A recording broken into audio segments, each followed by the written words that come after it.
அரங்கன் ஸ்ரீரங்கத்தில் அமர்ந்த அற்புதம். புரட்டாசி மாதம் விஷ்ணுவுக்காக அர்ப்பணிக்கப்பட்ட புனிதமான காலம். இந்த மாதம் பக்தர்களுக்கு சுப பலன்களை தருவதோடு மட்டுமல்லாமல் ஸ்ரீரங்கம் அரங்கன் அமர்ந்த ரகசியமும் இதே மாதத்தோடு சம்பந்தப்பட்டிருக்கிறது. நீங்கள் விஷ்ணு பக்தர் என்றால் வீடியோவை லைக் செய்து ஓம் நமோ நாராயணாய என்று கமெண்ட் செய்யவும். ராமாயணத்தில் ராவணனை வென்ற பின்பு ஸ்ரீராமர் விபீஷணனுக்கு ஒரு அற்புதமான பரிசு அளிக்கிறார். அது வேறு எதுவும் அல்ல, ஸ்ரீரங்கநாதரின் அர்ச்சமூர்த்தி. விபீஷணன் அந்த மூர்த்தியை பெற்றுக்கொண்டு இலங்கை கொண்டு செல்லத் தொடங்கினார்.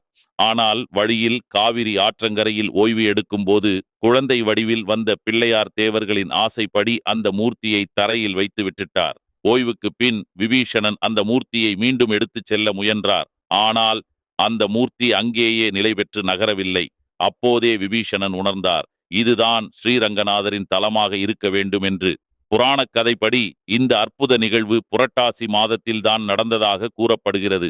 அதனால்தான் இன்று வரை புரட்டாசி மாதம், புரட்டாசி சனிக்கிழமைகளில் பெரிய திரளான பக்தர்கள் ஸ்ரீரங்கம் வந்து அரங்கனை தரிசிக்கின்றனர். அவர்களால் ஓம் நமோ நாராயணாய என்று ஜபிக்கப்படும் போது அரங்கனின் அருள் அலைகள் எல்லோரையும் காக்கின்றன.